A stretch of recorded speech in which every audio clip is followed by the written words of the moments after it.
Imaginez quelque chose. En ce moment même, alors que vous regardez cette vidéo, quelque part dans l'univers observable, une étoile est en train de mourir. Pas doucement, pas paisiblement, mais dans un effondrement cataclysmique si violent, si extrême, que l'espace et le temps eux-mêmes se déchirent autour d'elle. Cette étoile, qui pendant des millions d'années a brillé comme un phare dans l'obscurité cosmique, est en train de s'effondrer sur elle-même, créant l'objet le plus mystérieux, le plus terrifiant et le plus fascinant que l'univers ait jamais produit. Un trou noir. Mais voici la question que personne ne pose jamais. Voici la question qui devrait vous empêcher de dormir cette nuit. Que se passe-t-il avec la lumière, les photons, qui se trouvaient à l'intérieur de cette étoile au moment exact de son effondrement? Pensez-y un instant. Une étoile n'est pas un simple objet solide flottant dans l'espace. C'est une fournaise nucléaire gigantesque, un réacteur de fusion thermonucléaire qui produit des trillions de photons chaque seconde. À chaque instant, des quantités inimaginables de lumière rebondissent à l'intérieur de cette étoile, piégée dans un labyrinthe de plasma brûlant, essayant désespérément de s'échapper vers la surface. Et puis, soudainement, catastrophiquement, l'étoile s'effondre. Alors, que deviennent tous ces photons? Est-ce qu'ils sont écrasés? Est-ce qu'ils s'échappent? Est-ce qu'ils disparaissent simplement, comme si on avait éteint un interrupteur cosmique? Ou est-ce que quelque chose de bien plus étrange, de bien plus profond, de bien plus troublant se produit? Avant de plonger dans cette question vertigineuse, laissez-moi vous donner quelques faits qui vont complètement bouleverser votre compréhension de la réalité. Premier fait, un seul photon généré dans le cœur de notre Soleil met environ 100 000 à 200 000 années pour atteindre la surface. Vous avez bien entendu, pas 100 000 secondes, pas 100 000 minutes, 100 000 à 200 000 années. Et ce n'est pas parce que le photon est lent, il voyage à la vitesse de la lumière, la vitesse maximale autorisée par les lois de la physique. C'est parce que l'intérieur du Soleil est si incroyablement dense que le photon rebondit comme une bille dans un flipper cosmique, absorbé et réémis des milliards et des milliards de fois, changeant de direction à chaque interaction. C'est ce que les physiciens appellent la marche aléatoire. Le photon fait un pas dans une direction, puis un pas dans une autre direction complètement aléatoire, et ainsi de suite, des trillions de fois, jusqu'à ce que, par pur hasard statistique, ils finissent par atteindre la surface. Deuxième fait, à n'importe quel moment donné, il y a environ 10 puissance 45 photons qui rebondissent à l'intérieur de notre Soleil. C'est un suivi de 45 zéros. Ce nombre est si grand qu'il dépasse tout ce que l'esprit humain peut concevoir. Il y a plus de photons à l'intérieur du Soleil qu'il n'y a de grains de sable sur toutes les plages de la Terre, multipliés par le nombre d'étoiles dans l'univers observable. Et chacun de ces photons est piégé dans cette danse infernale, cette marche aléatoire sans fin, attendant son tour pour s'échapper. Troisième fait, et celui-ci est peut-être le plus terrifiant. Quand une étoile massive s'effondre pour former un trou noir, l'effondrement se produit si rapidement que la surface de l'étoile tombe vers l'intérieur à une vitesse pouvant atteindre 70 000 km par seconde. C'est près de 25% de la vitesse de la lumière. Imaginez ça. Et la matière d'une étoile entière, des quadrillions de tonnes de plasma incandescent qui plongent vers l'intérieur à un quart de la vitesse de la lumière. Et tout ça se produit en moins d'une seconde. pas en quelques minutes, pas en quelques heures. En une fraction de seconde, une étoile qui a vécu pendant des millions d'années cesse d'exister telle que nous la connaissons. Quatrième fait, la lumière, la chose la plus rapide de l'univers, la chose dont la vitesse définit la limite absolue de la causalité, devient prisonnière à l'intérieur d'un trou noir. Et ce n'est pas parce que quelque chose bloque la lumière, comme un mur ou un bouclier. C'est parce que l'espace lui-même, le tissu même de la réalité, est courbé de manière si extrême que chaque direction dans laquelle la lumière essaie de voyager mène plus profondément dans le trou noir. C'est comme si l'univers lui-même avait construit une prison dont les murs sont faits d'espace-temps. Il n'y a pas de sortie, non pas parce que la sortie est bloquée, mais parce que la sortie n'existe plus. Et voici le cinquième fait, peut-être le plus poétique de tous. Il existe une région autour d'un trou noir appelée la sphère de photons, où les photons orbitent le trou noir en cercle, piégés pour toujours dans une boucle éternelle, ne s'échappant jamais, ne tombant jamais dedans.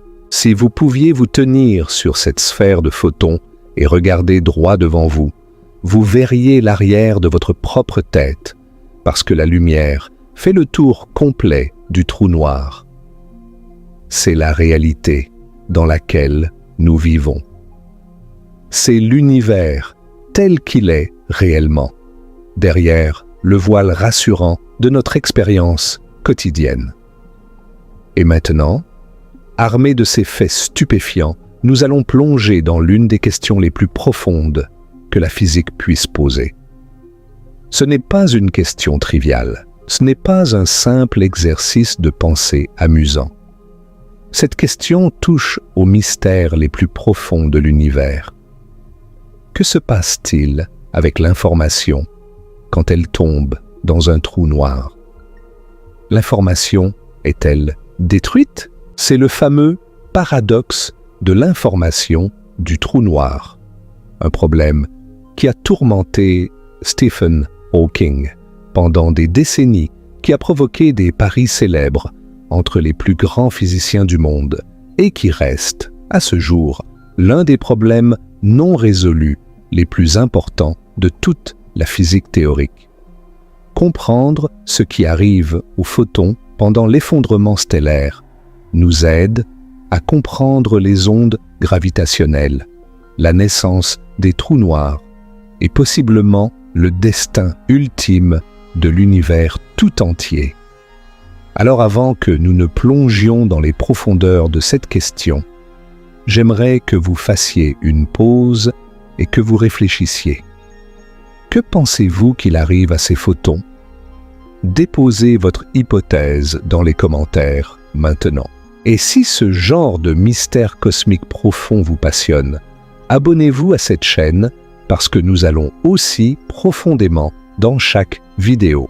Maintenant, commençons depuis le tout début, parce que pour comprendre ce qui arrive aux photons au moment de l'effondrement, nous devons d'abord comprendre ce qu'est réellement un photon, comment il naît, comment il vit et comment il se comporte dans les conditions les plus extrêmes que l'univers puisse offrir. Alors, qu'est-ce qu'un photon exactement? La réponse à cette question est à la fois simple et profondément mystérieuse. Un photon est un quantum de rayonnement électromagnétique. C'est la plus petite unité possible de lumière. C'est un paquet d'énergie qui n'a absolument aucune masse au repos et qui voyage toujours, sans exception, à la vitesse de la lumière dans le vide, soit exactement 299 792 458 mètres par seconde. Pas un mètre de plus, pas un mètre de moins.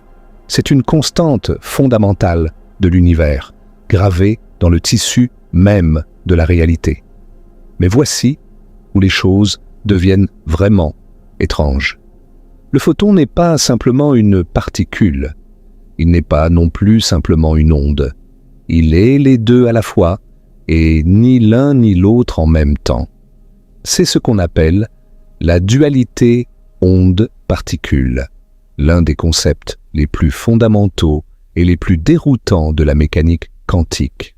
Quand vous envoyez un faisceau de lumière à travers deux fentes étroites, la lumière crée un motif d'interférence sur un écran derrière, exactement comme le feraient des ondes d'eau. Cela prouve que la lumière est une onde. Mais quand vous réduisez l'intensité du faisceau de sorte qu'un seul photon passe à la fois, chaque photon frappe l'écran en un seul point, comme une particule. Et pourtant, si vous laissez suffisamment de photons individuels frapper l'écran un par un, ils finissent par former le même motif d'interférence. Chaque photon individuel semble interférer avec lui-même, comme s'il passait par les deux fentes simultanément. C'est la réalité quantique. C'est le monde dans lequel vivent les photons. Et c'est ce monde étrange et merveilleux qui rend leur destin dans un trou noir si fascinant. L'histoire de notre compréhension des photons commence véritablement avec Albert Einstein en 1905. Cette année-là, souvent appelée l'annus mirabilis d'Einstein, le jeune physicien alors employé au bureau des brevets de Berne publia un article révolutionnaire sur l'effet photoélectrique. À l'époque, on savait que lorsque la lumière frappe certains métaux, des électrons sont éjectés. Mais il y avait un mystère. L'énergie des électrons éjectés ne dépendait pas de l'intensité de la lumière, mais de sa fréquence. Une lumière faible, de haute fréquence, pouvait éjecter des électrons, alors qu'une lumière intense de basse fréquence ne le pouvait pas. Einstein proposa une explication audacieuse. La lumière n'est pas une onde continue, mais est composée de paquets discrets d'énergie, des quanta, que nous appelons aujourd'hui des photons. L'énergie de chaque photon est proportionnelle à sa fréquence, selon la formule E égale H fois F, où H est la constante de Planck et F est la fréquence du photon. Cette idée était si révolutionnaire, si contraire à la physique établie de l'époque, qu'elle lui valut le prix Nobel de physique en 1921, non pas pour la relativité, comme beaucoup le pensent, mais pour cette explication de l'effet photoélectrique. C'est grâce à Einstein que nous comprenons que la lumière vient en paquets, en quanta, et c'est cette nature quantique qui rend le comportement des photons dans un trou noir si profondément mystérieux. Les propriétés fondamentales d'un photon sont à la fois élégantes et étranges. Son énergie est déterminée par sa fréquence. Les photons de haute fréquence, comme les rayons gamma, portent énormément d'énergie, tandis que les photons de basse fréquence, comme les ondes radio, en portent très peu. Malgré son absence de masse au repos, un photon possède une quantité de mouvement, un momentum, donné par la formule P égale divisé par C. C'est cette quantité de mouvement qui permet au photon d'exercer une pression, la pression de radiation, un concept qui sera crucial pour comprendre ce qui maintient les étoiles en équilibre. Le photon possède également un spin, une propriété quantique intrinsèque de moment angulaire, égale à plus ou moins la constante de Planck réduite. Ce spin est lié à la polarisation de la lumière, la direction dans laquelle le champ électromagnétique oscille. Et peut-être le plus important pour notre histoire, le photon est un boson de jauge, le médiateur de la force électromagnétique. Chaque interaction électromagnétique entre particules chargées, chaque fois qu'un électron repousse un autre électron, chaque fois qu'un proton attire un électron, c'est un photon virtuel qui transporte cette force. Les photons ne sont pas seulement de la lumière que nous voyons. Ils sont le tissu même des interactions électromagnétiques qui maintiennent les atomes ensemble, qui font fonctionner la chimie, qui rendent la vie possible. Et ce sont ces mêmes photons, ces médiateurs fondamentaux de la force, qui vont se retrouver piégés dans la prison gravitationnelle la plus extrême de l'univers. Maintenant, comprenons comment ces photons naissent à l'intérieur d'une étoile, car c'est là que notre histoire commence véritablement. Le cœur d'une étoile est un enfer. Imaginez un endroit où la température atteint 15 millions de degrés Celsius. C'est la température au centre de notre Soleil. La pression est si colossale que la matière est comprimée à une densité de 150 grammes par centimètre cube, environ 15 fois la densité du plomb. Dans ces conditions infernales, les noyaux d'hydrogène, de simples protons, sont projetés les uns contre les autres avec une énergie si phénoménale qu'ils surmontent leur répulsion électrique mutuelle et fusionnent. C'est la fusion nucléaire, le processus qui alimente chaque étoile de l'univers. Dans le Soleil, la chaîne proton-proton est le mécanisme dominant. 4 noyaux d'hydrogène fusionnent ultimement en un noyau d'hélium 4, libérant de l'énergie sous forme de photons gamma, de neutrinos et d'énergie cinétique. La quantité d'énergie libérée par chaque réaction individuelle est minuscule, environ 26,7 millions d'électronvolts. Mais le nombre de réactions qui se produisent chaque seconde est absolument stupéfiant. Le Soleil convertit environ 600 millions de tonnes d'hydrogène en hélium chaque seconde. Dans ce processus, environ 4 millions de tonnes de matière sont converties en énergie pure selon la célèbre équation d'Einstein, E égale mc².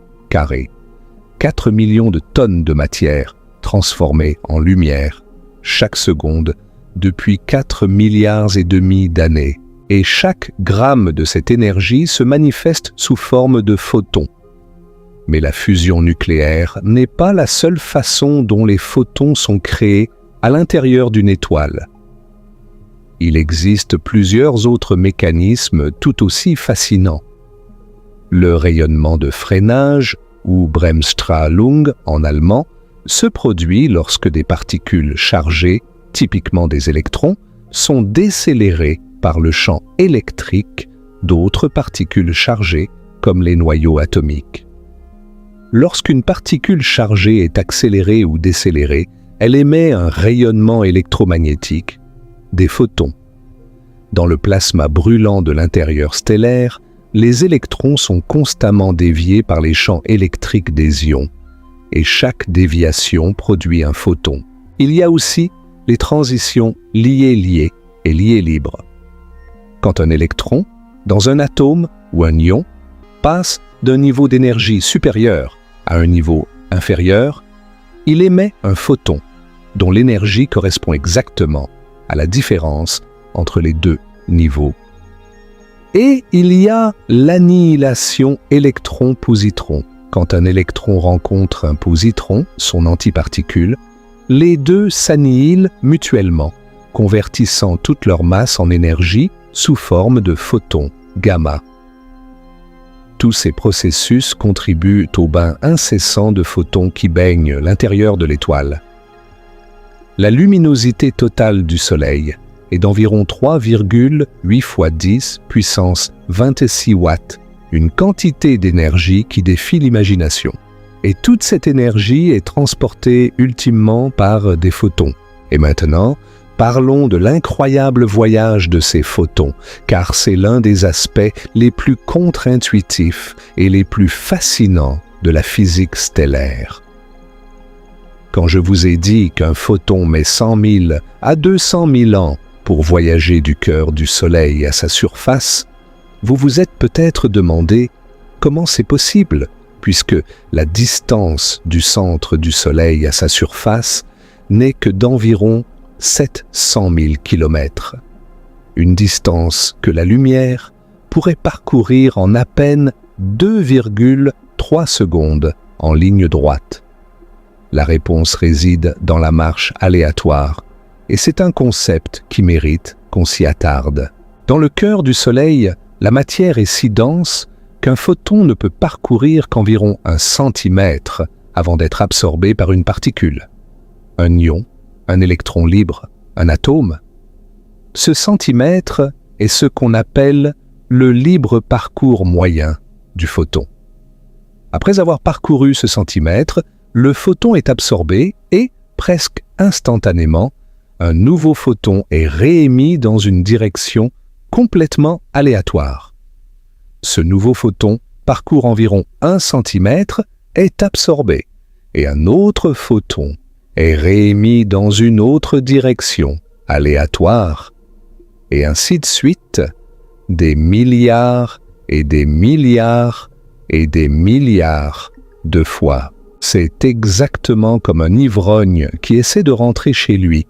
Il fait un pas dans une direction, puis un pas dans une direction complètement différente, puis un autre pas dans une autre direction, et ainsi de suite. Même si chaque pas le rapproche parfois de sa maison, en moyenne, il progresse extrêmement lentement parce que beaucoup de ces pas l'éloignent de sa destination. Mathématiquement, dans une marche aléatoire en 3 dimensions, pour parcourir une distance d en faisant des pas de longueur L, il faut environ n égale d au carré divisé par L au carré pas. Avec un libre parcours moyen d'1 centimètre et une distance de 700 000 km, cela donne un nombre de pas absolument astronomique, environ 10 puissance 25 interactions. Et le temps total pour effectuer tous ces pas correspond à ces fameux 100 000 à 200 000 années. Mais voici un détail subtil et profond qui est souvent négligé et qui a une importance philosophique considérable pour notre histoire. À chaque fois qu'un photon est absorbé par une particule, ce photon est détruit, il cesse d'exister. Et quand la particule réémet un photon, c'est un nouveau photon, avec potentiellement une énergie différente, une direction différente, une polarisation différente. Donc, en un sens très réel, le photon qui émerge finalement à la surface du Soleil n'est pas le même photon qui a été créé dans le cœur lors de la fusion nucléaire. C'est un photon complètement différent, le dernier d'une chaîne de trillions de photons successifs, chacun existant pendant une fraction de seconde infinitésimale avant d'être détruit et remplacé par un successeur. C'est comme un message transmis de bouche à oreille à travers une chaîne de trillions de personnes. Le message qui arrive à la fin n'est probablement plus du tout le même que celui qui est parti au début. Et en effet, les photons qui émergent à la surface du Soleil sont très différents de ceux qui sont nés dans le cœur. Les photons gamma de haute énergie créés lors de la fusion ont été progressivement dégradés en photons de plus basse énergie, lumière visible et infrarouge, à travers ces innombrables interactions. L'énergie totale est conservée, mais elle est redistribuée parmi un bien plus grand nombre de photons de plus basse énergie. C'est pourquoi le Soleil brille en lumière visible plutôt qu'en rayons gamma, même si la fusion, dans son cœur, produit des rayons gamma. Ce processus de dégradation et de redistribution de l'énergie est fondamental pour comprendre ce qui se passe dans une étoile. Et il joue un rôle crucial dans notre histoire de l'effondrement stellaire. Et maintenant, nous arrivons à un concept qui est absolument central pour comprendre la vie et la mort des étoiles, et qui est directement lié au destin des photons lors de l'effondrement, la pression de radiation. Les photons, malgré leur absence de masse, portent une quantité de mouvement, Et quand un photon interagit avec une particule de matière, quand il est absorbé ou diffusé, il transfère cette quantité de mouvement à la particule, lui donnant une petite poussée. Un seul photon donne une poussée infinitésimale, mais quand vous avez 10 puissance 45 photons qui rebondissent dans tous les sens à l'intérieur d'une étoile, la force combinée de toutes ces poussées devient considérable. C'est la pression de radiation, et à l'intérieur d'une étoile, elle est dirigée vers l'extérieur. Elle pousse la matière vers la surface, s'opposant à la force de gravité qui essaie de comprimer l'étoile vers l'intérieur. En fait, une étoile est un équilibre extraordinairement délicat entre deux forces titanesques. D'un côté, la gravité, la masse colossale de l'étoile attire chaque particule vers le centre, essayant sans relâche d'écraser toute la matière en un point infinitésimal. De l'autre côté, la pression combinée de la pression thermique des gaz chauds et de la pression de radiation des photons pousse vers l'extérieur, résistant à l'effondrement gravitationnel. Cet équilibre s'appelle l'équilibre hydrostatique et c'est le principe fondamental qui maintient chaque étoile de l'univers en vie. Tant que cet équilibre est maintenu, l'étoile brille paisiblement, convertissant son combustible nucléaire en lumière et en chaleur.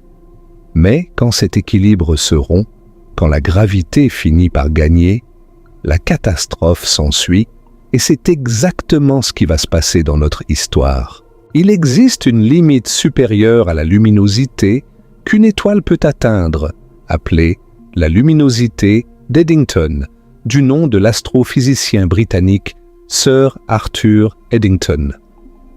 Si la luminosité d'une étoile dépasse cette limite, la pression de radiation vers l'extérieur surpasse la force gravitationnelle vers l'intérieur et l'étoile commence littéralement à s'arracher elle-même. La matière est soufflée dans l'espace par la force pure de la lumière. C'est un phénomène spectaculaire qui se produit dans les étoiles les plus massives et les plus lumineuses de l'univers, les étoiles Wolf-Rayet et les étoiles supergéantes bleues, qui perdent d'énormes quantités de masse à travers des vents stellaires extrêmement puissants, propulsés par la pression de radiation. Mais pour notre histoire, l'important est de comprendre que les photons ne sont pas de simples spectateurs passifs à l'intérieur d'une étoile. Ils sont des acteurs actifs, des forces dynamiques qui participent à l'équilibre structurel même de l'étoile.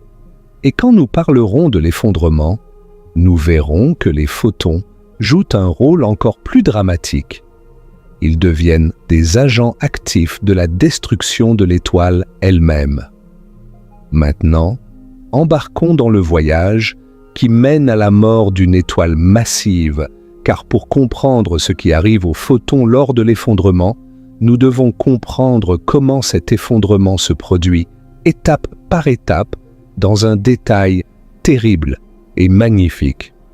Tout commence avec la masse. La masse est le destin d'une étoile. C'est le facteur unique le plus important qui détermine comment une étoile vivra, comment elle évoluera et comment elle mourra. Les étoiles de faible masse, comme notre Soleil, vivent longtemps et meurent doucement. Après avoir épuisé leur hydrogène, elles gonflent en géantes rouges, éjectent leurs couches extérieures en nébuleuses planétaires et laissent derrière elles un petit cadavre dense appelé une naine blanche, un objet de la taille de la Terre, mais avec la masse du Soleil, soutenu par la pression de dégénérescence des électrons. Les étoiles de masse intermédiaire, entre environ 8 et 25 masses solaires, vivent des vies plus courtes et plus intenses, et meurent dans des explosions spectaculaires appelées supernovae, laissant derrière elles des étoiles à neutrons, des objets incroyablement denses où la matière est comprimée au point que les protons et les électrons fusionnent en neutrons, créant essentiellement un noyau atomique géant de quelques kilomètres de diamètre. Mais les étoiles les plus massives, les monstres de l'univers avec des masses supérieures à environ 25 masses solaires, ont un destin encore plus dramatique. Elles vivent des vies brèves et furieuses, brûlant leur combustible nucléaire à un rythme prodigieux. Et quand elles meurent, elles peuvent s'effondrer en trous noirs. Ce sont ces étoiles dont nous racontons l'histoire aujourd'hui. Pendant la plus grande partie de la vie d'une étoile massive, elle fusionne l'hydrogène en hélium dans son cœur, exactement comme notre Soleil. Mais parce qu'elle est tellement plus massive, la pression et la température dans son cœur sont bien plus élevées et les réactions de fusion se produisent beaucoup plus rapidement. C'est pourquoi les étoiles massives sont si lumineuses. Elles peuvent être des centaines de milliers, voire des millions de fois plus lumineuses que le Soleil. Mais cette profligacité a un coût. Elles épuisent leur hydrogène beaucoup plus vite, tandis que le Soleil a assez d'hydrogène pour briller pendant environ 10 milliards d'années. Une étoile de 25 masses solaires épuise le sien en seulement quelques millions d'années, 1000 fois plus vite. Quand l'hydrogène du cœur est épuisé, l'étoile ne meurt pas immédiatement. Au lieu de cela, le cœur se contracte sous la gravité, la température et la pression augmentent, et l'étoile commence à fusionner l'hélium en carbone et en oxygène. Ce processus produit moins d'énergie par réaction et s'épuise encore plus vite. Puis le cœur se contracte à nouveau et la fusion du carbone commence, produisant du néon, du sodium et du magnésium. Puis le néon fusionne, puis l'oxygène, puis le silicium. Chaque étape successive dure moins longtemps que la précédente et produit des éléments plus lourds. La fusion de l'hydrogène dure des millions d'années. La fusion de l'hélium dure des centaines de milliers d'années. La fusion du carbone dure quelques centaines d'années. La fusion du néon dure environ 1 an. La fusion de l'oxygène dure quelques mois. Et la fusion du silicium, la dernière étape, dure à peine un jour, un seul jour, après des millions d'années de vie. À ce stade, l'étoile a développé une structure magnifique et terrible, semblable à un oignon. Des couches concentriques de compositions différentes s'empilent les unes sur les autres. Une enveloppe d'hydrogène à l'extérieur, puis une couche d'hélium, puis du carbone, du néon, de l'oxygène, du silicium et au centre, un cœur de fer. Chaque couche fusionne un élément différent, chaque couche est plus chaude et plus dense que celle qui la recouvre, et au centre de tout cela, le cœur de fer grossit seconde après seconde, nourri par la pluie incessante de cendres de silicium qui fusionnent en fer. Et c'est là que le drame atteint son point culminant. Parce que le fer est spécial, le fer est la fin de la route. Pour comprendre pourquoi, nous devons parler de la courbe d'énergie de liaison nucléaire, l'un des concepts les plus importants de toute la physique nucléaire. Chaque noyau atomique est maintenu ensemble par la force nucléaire forte et l'énergie nécessaire pour désassembler complètement un noyau en ses protons et neutrons individuels est appelée l'énergie de liaison. Plus l'énergie de liaison par nucléon est élevée, plus le noyau est stable. Si vous tracez l'énergie de liaison par nucléon en fonction du nombre de masses, vous obtenez une courbe qui monte rapidement pour les éléments légers, atteint un maximum, puis descend lentement pour les éléments lourds. Et le maximum de cette courbe, le noyau le plus fortement lié, le plus stable de tous, et le fer 56 et le nickel 62. C'est pourquoi la fusion nucléaire libère de l'énergie pour les éléments plus légers que le fer. Quand vous fusionnez deux noyaux légers en un noyau plus lourd qui est plus haut sur la courbe d'énergie de liaison, la différence d'énergie de liaison est libérée. Mais quand vous essayez de fusionner des noyaux de fer, vous essayez de créer des noyaux qui sont plus bas sur la courbe. Des noyaux moins fortement liés. Au lieu de libérer de l'énergie, cette réaction absorbe de l'énergie. C'est comme essayer de faire rouler une balle vers le haut d'une colline. Il faut fournir de l'énergie au lieu d'en gagner. Le fer est le fond de la vallée énergétique de la fusion. Aucune énergie ne peut être extraite en fusionnant le fer, et c'est la condamnation à mort de l'étoile. Quand le cœur de l'étoile devient du fer, la source d'énergie qui a maintenu l'étoile en équilibre hydrostatique pendant des millions d'années disparaît soudainement. Le cœur de fer ne peut pas fusionner pour produire l'énergie nécessaire pour contrer la gravité. Et la gravité, cette force patiente et implacable qui a attendu pendant des millions d'années son moment, est finalement sur le point de gagner. Le cœur de fer de l'étoile grossit de seconde en seconde, alimenté par la fusion continue du silicium dans la couche qui l'entoure. Il se contracte lentement, devenant de plus en plus dense et de plus en plus chaud, soutenu pour l'instant par la pression de dégénérescence des électrons. La résistance quantique des électrons à être comprimés dans le même état quantique, une conséquence du principe d'exclusion de Pauli. Mais cette pression a une limite.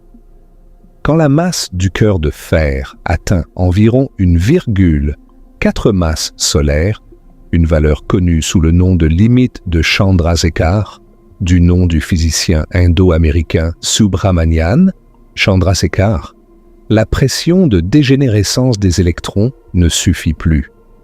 Le cœur est trop massif, la gravité est trop forte. Et c'est à ce moment précis que commence l'effondrement le plus violent, le plus rapide et le plus cataclysmique de tout l'univers. L'effondrement du cœur d'une étoile massive est un événement d'une complexité et d'une violence qui dépasse l'imagination, et il se déroule en plusieurs phases distinctes, chacune plus terrifiante que la précédente. La première phase est celle de la capture électronique et de la photodésintégration, et c'est ici que les photons commencent à jouer un rôle direct et actif dans la destruction de l'étoile. Quand le cœur de fer dépasse la limite de Chandrasekhar, la pression devient si intense que les électrons sont littéralement poussés dans les protons. Un processus appelé capture électronique ou bêta inverse. Un proton absorbe un électron et se transforme en neutron, émettant un neutrino dans le processus. Chaque capture électronique retire un électron du milieu, réduisant la pression de dégénérescence des électrons. La seule chose qui maintenait le cœur contre l'effondrement. En même temps, les neutrinos produits emportent de l'énergie hors du cœur. Mais ce n'est pas tout. La température dans le cœur, en effondrement, atteint des niveaux absolument colossaux, plus de 5 milliards de degrés Kelvin. Et à cette température, les photons gamma présents dans le cœur ont tellement d'énergie qu'ils commencent à faire quelque chose de remarquable et de destructeur. Ils brisent les noyaux de fer. Oui, vous avez bien entendu. Les photons, la lumière elle-même, deviennent des agents de destruction nucléaire. Ce processus s'appelle la photodésintégration et c'est l'un des moments les plus dramatiques de toute l'astrophysique. Un photon gamma de suffisamment haute énergie, au moins 124 millions d'électronvolts, frappe un noyau de fer, 56, et le brise en 13 noyaux d'hélium, 4 et 4 neutrons, libres. C'est essentiellement l'inverse de la fusion nucléaire.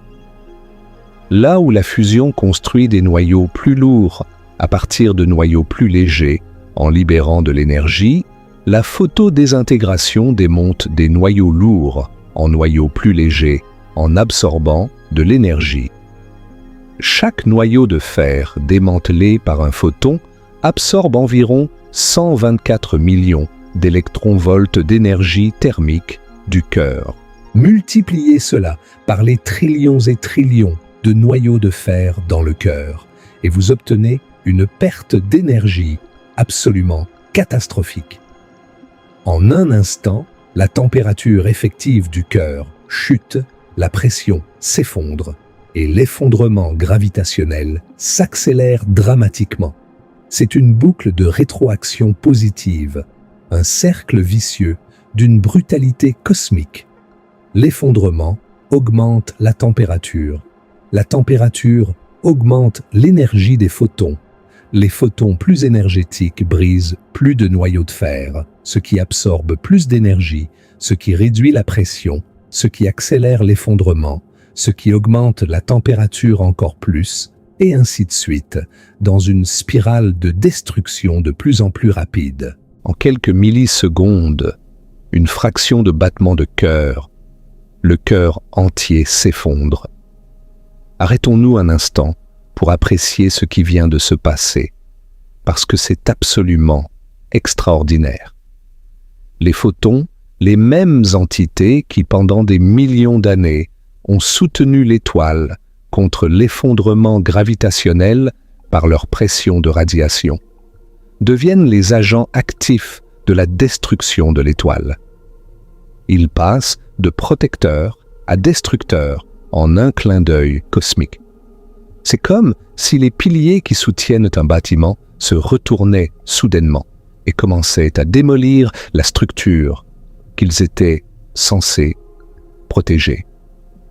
Les photons ne sont pas des spectateurs passifs de l'effondrement stellaire. Ils sont des participants actifs, des accélérateurs de la catastrophe. Et c'est ce qui rend cette question « Que se passe-t-il avec les photons lors de l'effondrement ?» si profondément intéressante. Les photons ne se contentent pas de subir l'effondrement. Ils le causent en partie. C'est une ironie cosmique d'une beauté terrible.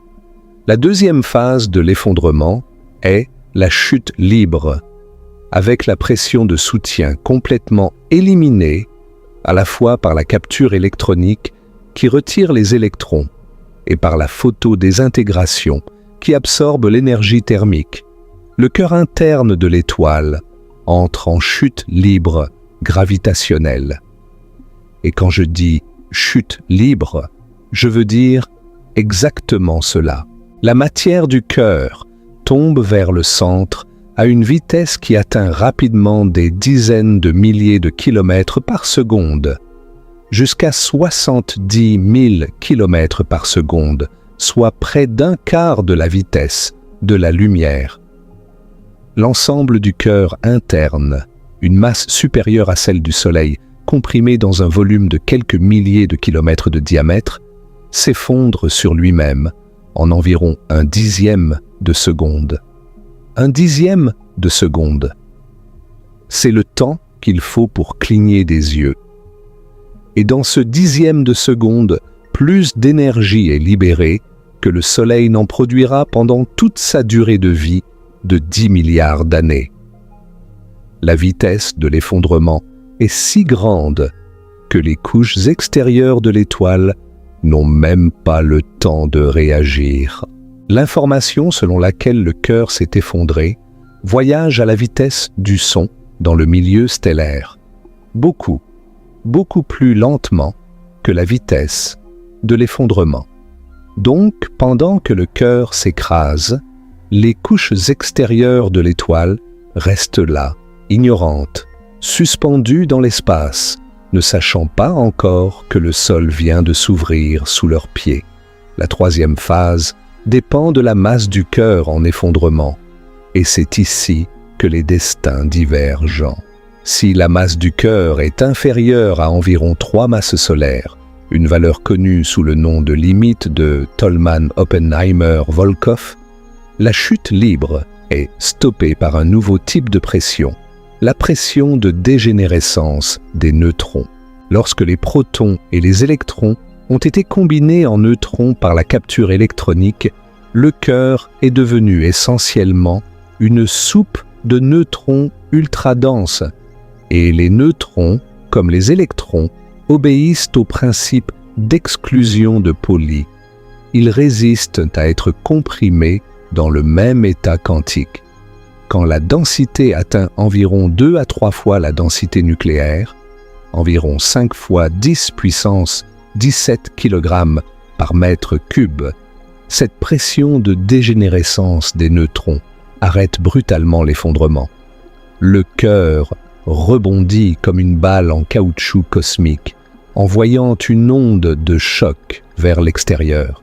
Cette onde de choc, combinée avec le chauffage intense par les neutrinos qui s'échappent, propulse les couches extérieures de l'étoile dans l'espace à des milliers de kilomètres par seconde, créant une supernova, l'une des explosions les plus puissantes de l'univers. Ce qui reste au centre est une étoile à neutrons, un objet de quelques kilomètres de diamètre, mais contenant plus de masse que le Soleil, tournant sur lui-même des dizaines ou des centaines de fois par seconde. Mais si la masse du cœur dépasse la limite de Tolman-Oppenheimer-Volkoff, si elle est supérieure à environ 3 masses solaires, alors rien ne peut arrêter l'effondrement. Pas la pression de dégénérescence des électrons, pas la pression de dégénérescence des neutrons, pas même la pression de dégénérescence des quarks, si elle existe. La gravité est tout simplement trop forte, trop implacable, trop absolue. La matière continue de s'effondrer, de plus en plus dense, de plus en plus comprimée, franchissant chaque barrière de pression, comme un rocher en chute libre traverse des couches de papier de soie. Et quand le cœur, en effondrement, atteint son propre rayon de Schwarzschild, le rayon critique en dessous duquel même la lumière ne peut s'échapper, un horizon des événements se forme. Un trou noir est né. C'est le scénario qui nous intéresse. C'est le moment vers lequel toute notre histoire converge. Et c'est maintenant que nous devons poser la question cruciale. Que se passe-t-il avec tous les photons qui se trouvaient à l'intérieur de cette étoile au moment de l'effondrement? Mais avant de pouvoir répondre à cette question, nous devons d'abord comprendre exactement ce qu'est un trou noir, comment il se forme et pourquoi il est capable de piéger la lumière elle-même. Parce que le concept de trou noir est bien plus étrange, bien plus profond et bien plus vertigineux que ce que la plupart des gens imaginent. Nous sommes sur le point de traverser l'horizon des événements de cette histoire, littéralement. Si vous êtes encore là, vous êtes clairement le genre de personne qui aime aller en profondeur. Faites-moi une faveur, appuyez sur le bouton « J'aime maintenant ». Cela aide l'algorithme à montrer cette vidéo à d'autres esprits curieux comme le vôtre. Et laissez un commentaire. Quelle est la chose la plus incroyable que vous avez apprise jusqu'ici? Maintenant, entrons dans la partie vraiment vertigineuse de notre voyage. Qu'est-ce qu'un trou noir réellement? Si vous demandez à la plupart des gens, ils vous diront que c'est un objet dans l'espace qui aspire tout, comme une sorte d'aspirateur cosmique. Mais cette image est fondamentalement incorrecte et masque la véritable nature, bien plus étrange, d'un trou noir. Un trou noir n'est pas un objet au sens traditionnel du terme. Ce n'est pas une surface solide, ce n'est pas une sphère de matière noire. Ce n'est pas un trou littéral dans l'espace. Un trou noir est une région de l'espace-temps, une zone géométrique définie par les équations de la relativité générale d'Einstein, où la gravité est si intense que rien, absolument rien, pas même la lumière voyageant à sa vitesse maximale, ne peut s'échapper une fois qu'elle a franchi une certaine limite. Cette limite est l'horizon des événements, et c'est probablement le concept le plus important de toute notre histoire. Mais pour comprendre l'horizon des événements, nous devons d'abord comprendre la solution de Schwarzschild, et pour cela, nous devons remonter à 1916, en pleine Première Guerre mondiale, sur le front de l'Est. Karl Schwarzschild était un physicien et astronome allemand d'un talent exceptionnel. En 1916, alors qu'il servait dans l'armée allemande sur le front russe, il reçut une copie de l'article révolutionnaire d'Einstein sur la relativité générale, publié à peine quelques semaines auparavant. Malgré les conditions terribles de la guerre, le froid, la maladie, les bombardements, Schwarzschild se mit au travail et, en quelques semaines seulement, trouva la première solution et exacte aux équations de champ d'Einstein. Cette solution décrit la géométrie de l'espace-temps autour d'une masse sphérique non chargée et non rotative. Einstein lui-même fut stupéfait qu'une solution exacte puisse être trouvée si rapidement pour ces équations extraordinairement complexes. Schwarzschild envoya sa solution à Einstein depuis le front, et elle fut publiée peu après. Tragiquement, Schwarzschild mourut quelques mois plus tard d'une maladie auto-immune contractée au front, sans jamais voir l'impact colossal de sa découverte. Car caché dans la solution de Schwarzschild se trouvait une prédiction extraordinaire. Pour toute masse, il existe un rayon critique, aujourd'hui appelé le rayon de Schwarzschild, en dessous duquel la solution présente des propriétés si étranges qu'il a fallu des décennies aux physiciens pour les comprendre pleinement. Le rayon de Schwarzschild est donné par la formule R1S égale 2gm divisé par c au carré, où g est la constante gravitationnelle, m est la masse de l'objet et c est la vitesse de la lumière. Pour un objet ayant la masse du Soleil, le rayon de Schwarzschild est d'environ 3 km. Cela signifie que si vous pouviez comprimer toute la masse du Soleil, 1 300 000 fois le volume de la Terre, dans une sphère de seulement 3 km de rayon, vous obtiendriez un trou noir. Pour un objet ayant la masse de la Terre, le rayon de Schwarzschild est d'environ 9 mm, plus petit qu'une bille. Imaginez ça, toute la masse de la Terre comprimée dans un volume plus petit qu'une bille de verre. La densité serait de l'ordre de 2 fois 10 puissance 30 kg par mètre cube, une densité si élevée qu'elle défie toute compréhension humaine. Et au rayon de Schwarzschild, quelque chose d'extraordinaire se produit. C'est là que se trouve l'horizon des événements, la frontière au-delà de laquelle rien ne peut revenir. Alors, qu'est-ce que l'horizon des événements exactement? Techniquement, c'est la surface ou la vitesse d'évasion, la vitesse minimale nécessaire pour échapper à l'attraction gravitationnelle de l'objet, est exactement égale à la vitesse de la lumière. Si vous vous trouviez à l'horizon des événements et que vous tiriez un faisceau de lumière directement vers le haut, ce faisceau ne gagnerait pas un seul mètre d'altitude. Il resterait exactement là où il est, suspendu à l'horizon des événements pour l'éternité. Et si vous vous trouviez à l'intérieur de l'horizon des événements, ne serait-ce qu'1 millimètre à l'intérieur, Même un faisceau de lumière tiré directement vers le haut serait inexorablement attiré vers le centre du trou noir. C'est la définition de l'horizon des événements, la surface à partir de laquelle même la lumière ne peut plus s'échapper. Mais cette description, bien que correcte, ne capture pas vraiment la nature profonde et extraordinairement étrange de l'horizon des événements. Pour comprendre ce qui s'y passe réellement, nous devons adopter un modèle plus intuitif, le modèle de la rivière, des trous noirs. Imaginez que l'espace est comme une rivière qui coule vers le trou noir. Loin du trou noir, la rivière coule lentement et tranquillement.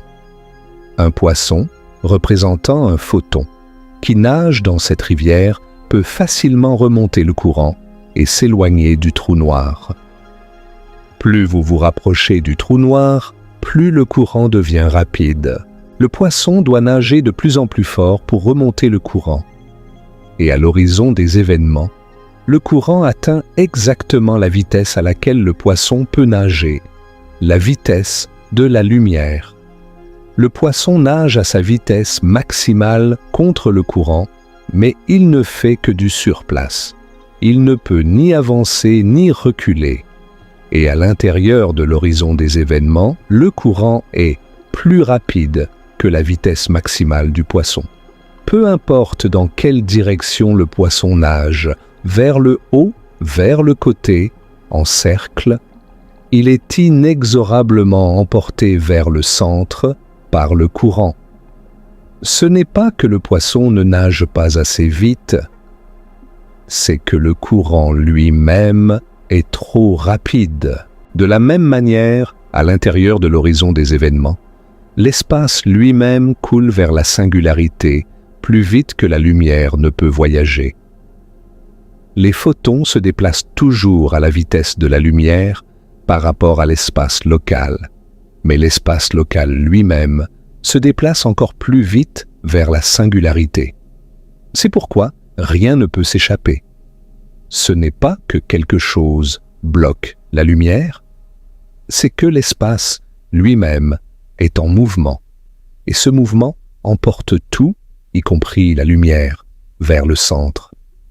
Mais attendez, il y a quelque chose d'encore plus profond, d'encore plus vertigineux qui se passe à l'horizon des événements, et c'est sans doute le concept le plus difficile et le plus fascinant de toute la physique des trous noirs, l'échange de l'espace et du temps.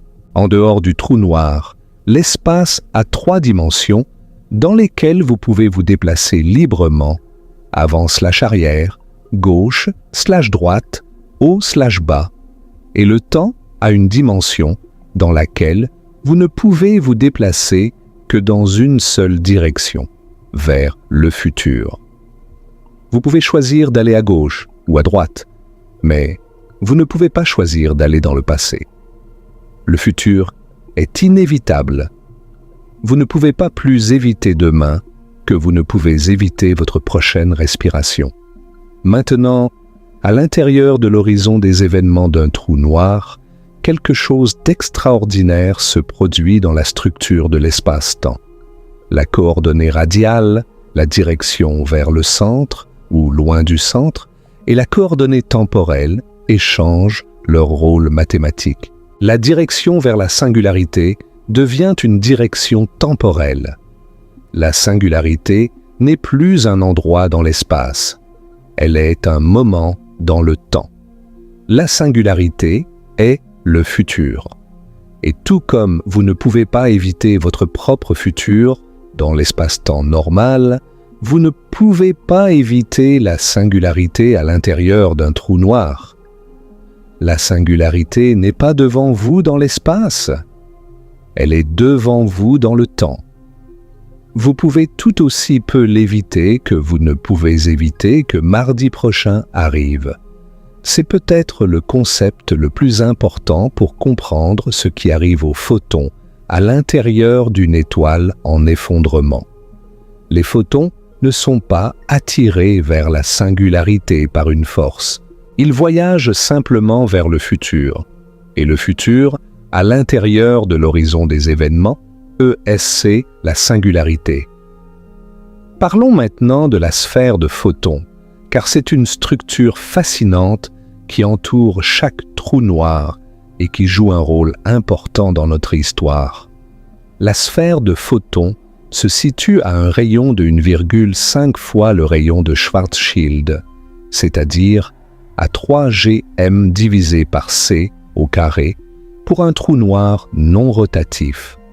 À ce rayon, les photons peuvent orbiter le trou noir sur des orbites circulaires.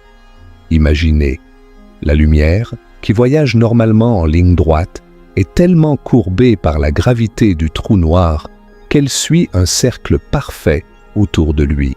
Un faisceau de lumière tiré tangentiellement à la sphère de photons ferait le tour complet du trou noir et reviendrait exactement à son point de départ. Si vous vous teniez à la sphère de photons et que vous regardiez droit devant vous, vous verriez l'arrière de votre propre tête, car la lumière émise par l'arrière de votre crâne ferait le tour du trou noir et reviendrait à vos yeux. C'est un effet de lentille gravitationnelle poussé à son extrême absolu. Mais ces orbites sont instables. La moindre perturbation, le plus infime changement de direction ou d'énergie, envoie le photon soit en spirale vers le trou noir, où il sera capturé et tombera au-delà de l'horizon des événements, soit en spirale vers l'extérieur, où il s'échappera dans l'espace. C'est un équilibre sur le fil du rasoir, un balancement éternel entre la capture et la liberté. La sphère de photons joue un rôle crucial dans l'apparence visuelle des trous noirs.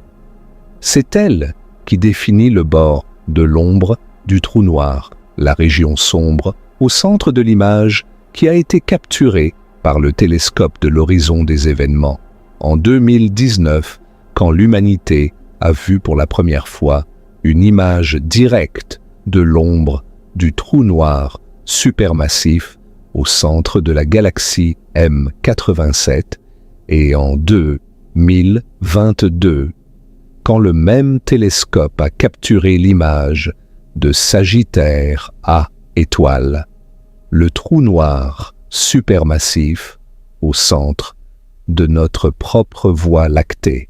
Pour comprendre en profondeur comment la gravité piège la lumière, nous devons plonger dans la relativité générale d'Einstein, la théorie qui a révolutionné notre compréhension de la gravité et qui est le cadre théorique indispensable pour comprendre les trous noirs. La relativité générale, publiée par Einstein en 1915, repose sur une idée d'une élégance et d'une profondeur extraordinaires. La gravité n'est pas une force au sens traditionnel du terme. C'est une manifestation de la courbure de l'espace-temps. La masse et l'énergie disent à l'espace-temps comment se courber. Et l'espace-temps courbé dit à la matière et à l'énergie comment se déplacer. En l'absence de masse et d'énergie, l'espace-temps est plat, la géométrie euclidienne ordinaire s'applique et les objets se déplacent en ligne droite. Mais en présence de masse et d'énergie, l'espace-temps se courbe et les lignes droites deviennent des courbes, des géodésiques.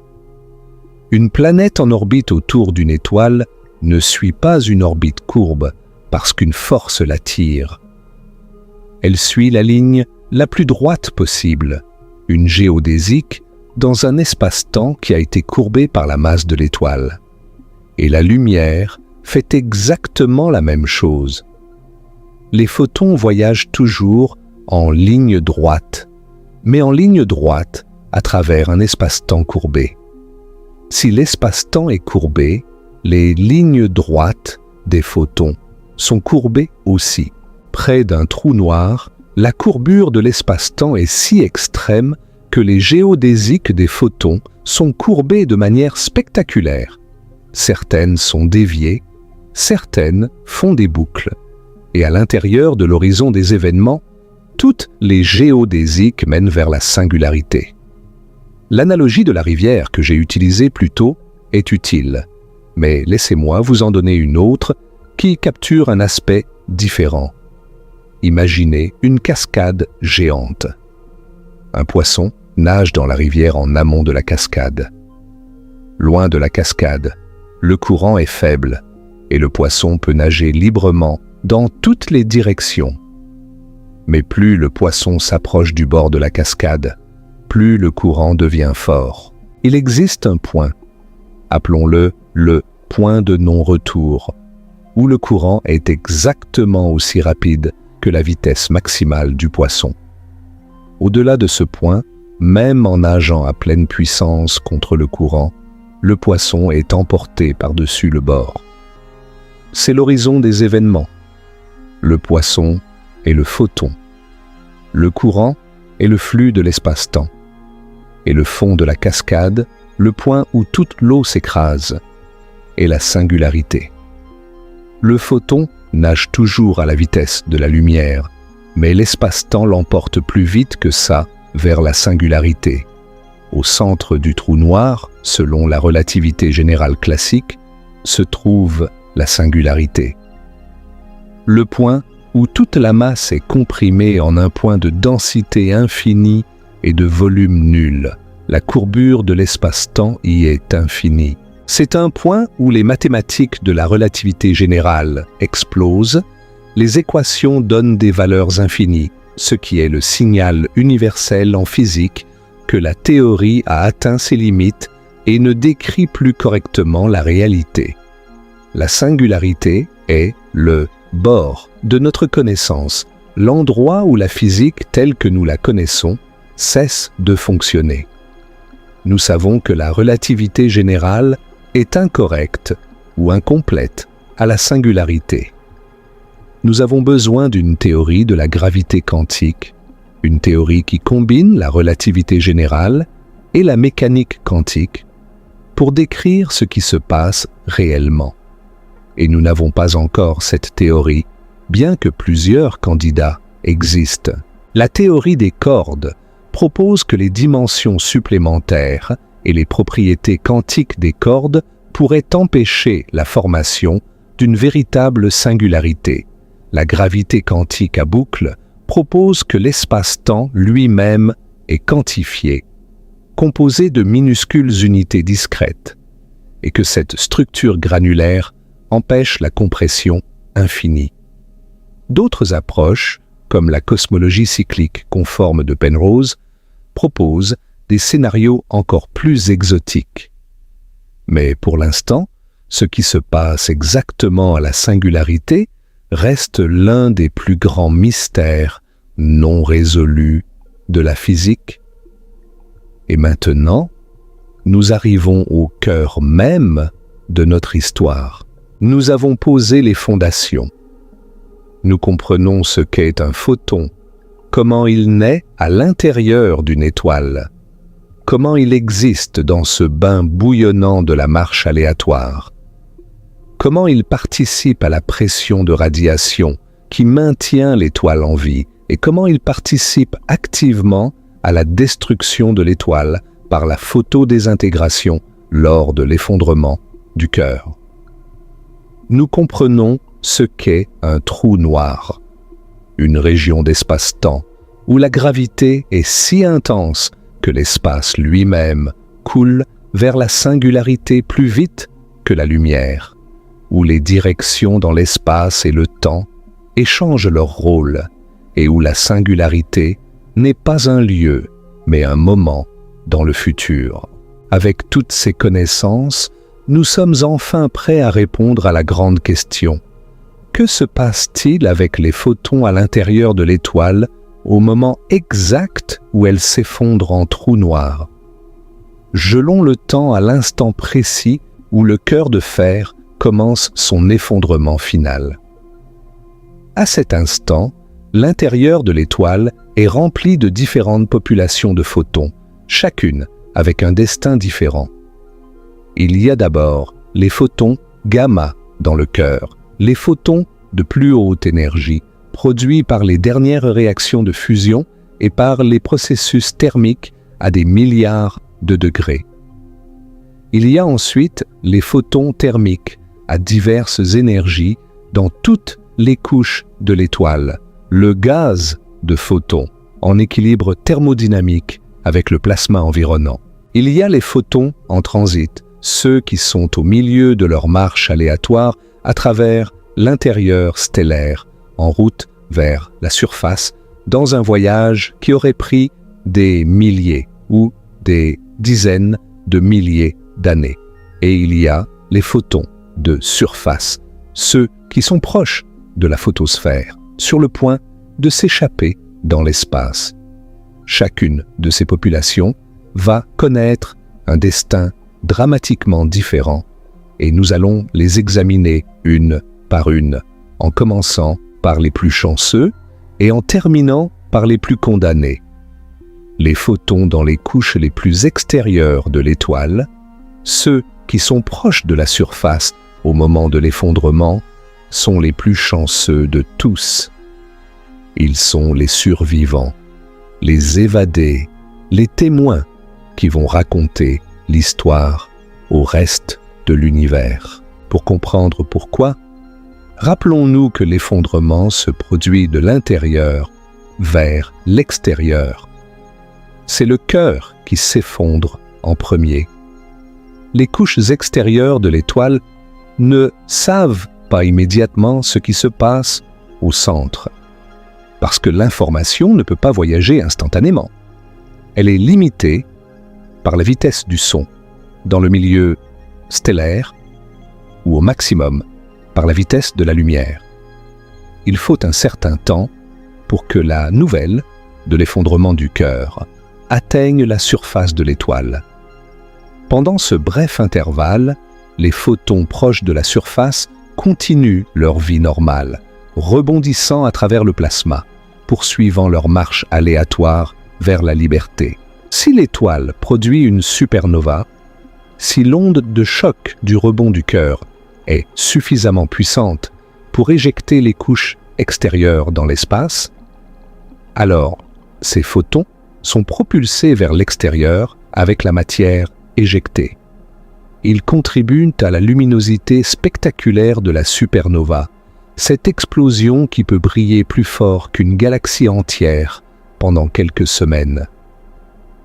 Certains de ces photons voyageront à travers le cosmos pendant des millions, des milliards d'années, portant le témoignage de la mort de cette étoile à travers les vastes distances intergalactiques. Mais même dans le cas d'une supernova ratée, quand l'étoile s'effondre directement en trou noir, sans explosion, les photons proches de la surface, au tout début de l'effondrement, ont encore une chance de s'échapper, à condition qu'ils commencent à voyager vers l'extérieur avant que l'horizon des événements ne se forme et ne les englobe. C'est une course contre la montre cosmique d'une intensité inimaginable. Les photons filent vers l'extérieur à la vitesse de la lumière, tandis que l'horizon des événements se forme et s'étend vers l'extérieur à mesure que la matière s'effondre. Les photons qui sont suffisamment loin du centre au bon moment gagnent cette course et s'échappent. Ceux qui ne le sont pas sont piégés pour toujours. Mais ce qui arrive à ces photons en fuite est fascinant en soi, car même les photons qui s'échappent portent les cicatrices de leur proximité avec un trou noir naissant. C'est le phénomène du décalage vers le rouge gravitationnel, le redshift gravitationnel. Et c'est l'un des effets les plus directement observables de la relativité générale. Quand un photon monte hors d'un puits gravitationnel, quand il s'éloigne d'un objet massif, il perd de l'énergie. Et puisque l'énergie d'un photon est directement liée à sa fréquence, perdre de l'énergie signifie que sa fréquence diminue et sa longueur d'onde augmente. Le photon est décalé vers le rouge. Il se déplace vers l'extrémité rouge du spectre. C'est l'analogue gravitationnel de l'effet Doppler. Un son qui s'éloigne de vous devient plus grave. Un photon qui monte hors d'un champ gravitationnel devient plus rouge. Pour les photons qui s'échappent d'une étoile en effondrement, cet effet est dramatique et s'intensifie de manière spectaculaire à mesure que l'effondrement progresse. Au début de l'effondrement, les photons qui s'échappent sont légèrement décalés vers le rouge, à peine perceptiblement. Mais à mesure que l'étoile se contracte et que sa surface s'approche du rayon de Schwarzschild, le décalage vers le rouge devient de plus en plus extrême.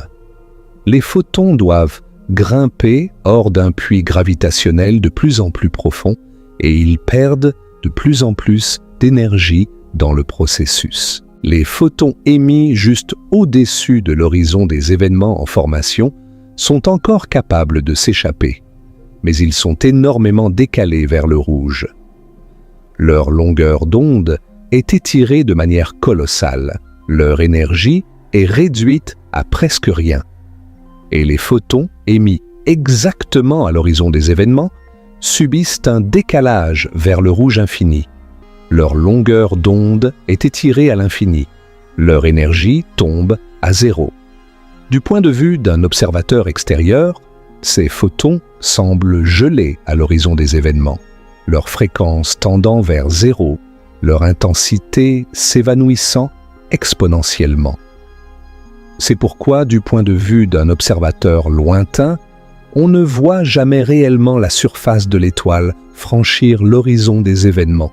L'image de la surface de l'étoile s'approche asymptotiquement de l'horizon des événements, devenant de plus en plus rouge, de plus en plus sombre, de plus en plus fantomatique, jusqu'à ce qu'elle s'évanouisse en dessous de toute possibilité de détection. C'est pourquoi le terme original russe pour les trous noirs était étoile gelée, Zastivchaya Zvezda, parce que la surface de l'étoile semble se figer au bord de l'horizon des événements, prise dans un décalage vers le rouge gravitationnel éternel. Mais en pratique, cette disparition asymptotique se produit extraordinairement rapidement. Le temps caractéristique de la décroissance exponentielle de la luminosité est d'environ RS divisé par C, soit environ 20 microsecondes pour un trou noir de 10 masses solaires. En quelques fractions de secondes, l'étoile en effondrement est devenue si sombre qu'aucun instrument concevable ne pourrait détecter les derniers photons s'échappant de sa surface. Pour tous les intent on purpose pratiques, l'étoile disparaît en un clin d'œil, même si mathématiquement, les tout derniers photons mettent un temps infini à nous parvenir, chacun portant infiniment moins d'énergie que le précédent. Et maintenant, parlons de la grande majorité, la vaste, écrasante majorité des photons qui se trouvaient à l'intérieur de l'étoile au moment de l'effondrement. Ces photons ne sont pas les chanceux. Ils ne s'échappent pas. Ils sont piégés de manière permanente, irrévocable, absolue. Quand l'horizon des événements se forme autour d'eux, leur destin est scellé. Et c'est ici que les choses deviennent véritablement vertigineuses. Rappelons-nous ce que signifie être piégé à l'intérieur d'un trou noir. Le photon se déplace toujours à la vitesse de la lumière par rapport à l'espace-temps local. Il n'a pas ralenti.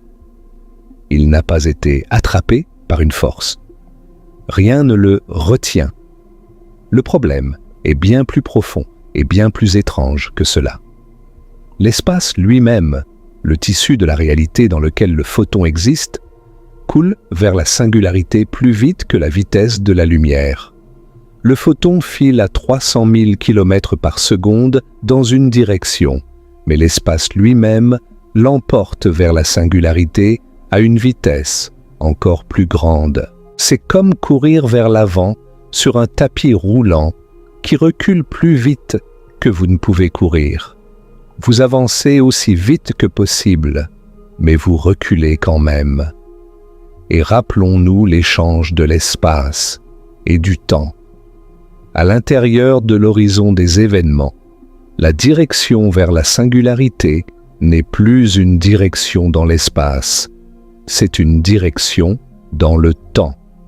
La singularité est le futur. Toutes les directions dans l'espace, à l'intérieur de l'horizon des événements, mènent vers la singularité, parce que toutes les directions dans l'espace mènent vers le futur. Le photon peut voyager à la vitesse de la lumière dans n'importe quelle direction, vers le haut, vers le bas, vers la gauche, vers la droite, mais chaque direction est la direction de la singularité, parce que chaque direction est la direction du futur. C'est une prison dont les murs sont faits de temps lui-même. Il n'y a pas d'issue, non pas parce que toutes les portes sont fermées, mais parce que toutes les portes mènent au même endroit, le futur inévitable de la singularité. Combien de temps un photon survit-il à l'intérieur de l'horizon des événements avant d'atteindre la singularité? La réponse dépend de la masse du trou noir. Pour un trou noir stellaire typique d'environ 10 masses solaires, le temps maximal entre l'horizon des événements et la singularité, mesuré en temps propre, le temps tel qu'il serait mesuré par un observateur en chute libre, est d'environ un 10 millième de seconde, soit à peu près 100 microsecondes. C'est tout. 100 microsecondes entre l'horizon des événements et la singularité. C'est le temps que met un son pour voyager d'environ 3 cm dans l'air. C'est un battement de cils cosmique, le photon, qui a peut-être été créé il y a des milliers d'années dans le cœur de l'étoile, qui a rebondi des trillions de fois dans sa marche aléatoire, interminable, atteint la singularité en 100 microsecondes. Pour un trou noir supermassif, disons 1 milliard de masses solaires, comme ceux qu'on trouve au centre des grandes galaxies, le temps est proportionnellement plus long. Il peut atteindre plusieurs heures. La formule approximative est taux maximum, égale à pi j m divisé par c³, où m est la masse du trou noir. C'est une expression élégante qui montre que le temps de survie à l'intérieur d'un trou noir est directement proportionnel à sa masse. Que vit un photon pendant ce bref voyage vers la singularité? C'est une question délicate, parce que les photons ont une relation très particulière avec le temps. En relativité restreinte, le temps propre d'un photon, le temps tel qu'il le mesurerait lui-même, si cela avait un sens, est toujours 0. Pour un photon, aucun temps ne passe jamais. Le départ et l'arrivée sont simultanés. Un photon qui voyage du Soleil à la Terre met 8 minutes et 20 secondes de notre point de vue, mais de son propre point de vue, si un tel concept a un sens pour un photon, le voyage est instantané. De la même manière, un photon piégé à l'intérieur d'un trou noir ne vit pas le temps entre l'horizon des événements et la singularité, du moins pas en termes de temps propre au sens traditionnel. Mais nous pouvons néanmoins suivre la trajectoire du photon à travers la géométrie de l'espace-temps. Le photon suit une géodésique nulle, une trajectoire à travers l'espace-temps sur laquelle l'intervalle d'espace-temps est toujours 0. À l'intérieur du trou noir, cette géodésique nulle se termine à la singularité en un temps d'affine paramètre fini, la version photon du temps propre. En ce sens, le photon atteint bel et bien la singularité, même si parler de son expérience est un exercice conceptuel délicat. Que se passe-t-il avec le photon pendant sa chute vers la singularité, en termes de ses propriétés physiques? La réponse est profondément liée à la courbure de l'espace-temps, et elle est à la fois fascinante et terrifiante. À mesure que le photon s'approche de la singularité, la courbure de l'espace-temps augmente de manière dramatique. L'une des conséquences de cette courbure croissante est que le photon subit un décalage vers le blue shift gravitationnel. C'est l'inverse du redshift que subissent les photons en s'échappant d'un champ gravitationnel. En tombant dans un champ gravitationnel, un photon gagne de l'énergie. Sa fréquence augmente, sa longueur d'onde diminue.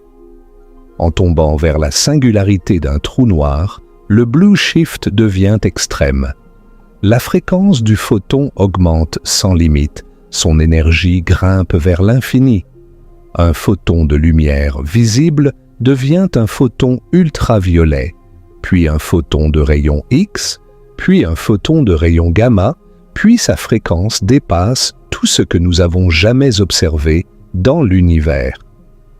Et ce n'est que le début. Parlons des forces de marée, parce qu'elles jouent un rôle crucial dans le comportement des photons à l'approche de la singularité. Les forces de marée sont des différences dans la force gravitationnelle d'un point à un autre. Quand vous êtes debout sur la Terre, vos pieds sont légèrement plus proches du centre de la Terre que votre tête. Donc, la gravité tire vos pieds un tout petit peu plus fort que votre tête. Cette différence est la force de marée. Sur Terre, elle est imperceptible. Mais près d'un trou noir, les forces de marée deviennent terrifiantes.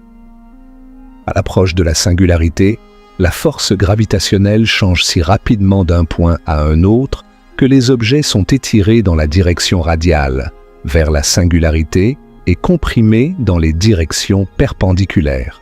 C'est le phénomène connu sous le nom de spaghettification. Les objets sont étirés en longs filaments fins, comme des spaghettis cosmiques. Mais les photons individuels sont des particules ponctuelles sans masse au repos. Ils n'ont pas d'extension spatiale qui pourrait être étirée. Alors, les forces de marée affectent-elles un photon individuel? La réponse est nuancée. Un photon individuel ne peut pas être spaghettifié au sens classique. Cependant, sa longueur d'onde, qui est une propriété physiquement mesurable, est affectée par la courbure de l'espace-temps. Le photon subit le blue shift gravitationnel que nous avons décrit et sa longueur d'onde diminue. En ce sens, la courbure de l'espace-temps modifie les propriétés du photon, même s'il n'est pas étiré comme un objet macroscopique. Quant à un faisceau de lumière, une collection de photons, les forces de marée le déforment de manière spectaculaire. Différents photons dans le faisceau suivent des géodésiques légèrement différentes, et les différences de courbure d'une géodésique à l'autre étirent et distordent le faisceau. Et que se passe-t-il quand le photon atteint la singularité? C'est la question ultime, la question au-delà de laquelle notre physique actuelle ne peut pas aller. Selon la relativité générale classique, la théorie d'Einstein sans modification quantique, la réponse est brutale et définitive. La géodésique du photon se termine simplement. Le photon atteint un point où la courbure de l'espace-temps est infinie et là, sa trajectoire mathématique cesse d'exister. Il n'y a pas de « après », il n'y a pas de « suite ». La géodésique est incomplète. Elle a une fin dans le temps, en paramètres affines, tout comme une route qui s'arrête brusquement au bord d'une falaise. Le photon cesse d'exister en tant qu'entité physique. Son énergie, qui a été blue-shiftée à des niveaux inimaginables pendant sa chute, est absorbée par la singularité, contribuant à la masse du trou noir. Rappelons-nous que selon E égale mc², l'énergie et la masse sont équivalentes. Un photon avec une énergie E contribue une masse équivalente de E divisé par c² à la masse totale du trou noir. Donc, chaque photon qui tombe dans la singularité rend le trou noir un tout petit peu plus massif. C'est une conversion ultime. La lumière se transforme en gravité. Les photons, ces entités sans masse qui sont la manifestation pure de l'énergie électromagnétique, deviennent partie intégrante de la masse du trou noir, contribuant à la courbure de l'espace-temps qui piège d'autres photons dans un cycle auto-renforçant. Mais, et c'est un mais considérable, la description classique de la singularité est presque certainement incorrecte. Les infinis qui apparaissent dans les équations sont le signal que la relativité générale a atteint ses limites, qu'elle ne décrit plus la réalité physique. Nous savons que lorsque la courbure de l'espace-temps et les densités d'énergie atteignent des niveaux de l'ordre de la densité de Planck, environ 5,1 fois 10 puissance 96 kg par mètre cube, les effets de la gravité quantique deviennent dominants. Cela se produit à une distance de la singularité de l'ordre de la longueur de Planck, environ 1,6 fois 10 puissance moins 35 mètres, soit un millionième de milliardième de milliardième de milliardième de mètre. C'est une échelle si incroyablement petite qu'elle défie toute analogie. Si un atome avait la taille de l'univers observable, la longueur de Planck serait encore plus petite qu'un atome dans cet univers agrandi. C'est l'échelle à laquelle la granularité de l'espace-temps lui-même, si elle existe, devrait se manifester. Et c'est l'échelle à laquelle la description classique de la singularité devrait être remplacée par quelque chose de fondamentalement différent. Alors, que disent les théories candidates de la gravité quantique sur le sort des photons à ou près de la singularité? Examinons les principales propositions, car chacune offre une vision radicalement différente et profondément fascinante de ce qui pourrait se passer. La gravité quantique à boucle, l'une des approches les plus développées de la gravité quantique, propose que l'espace-temps n'est pas continu, mais qu'il est composé de minuscules unités discrètes, un peu comme la matière est composée d'atomes. Ces unités, appelées quanta de géométrie, ont une taille de l'ordre de la longueur de Planck. L'une des conséquences les plus spectaculaires de cette théorie est que la singularité classique est résolue. Elle est remplacée par un état de densité extrême, mais fini.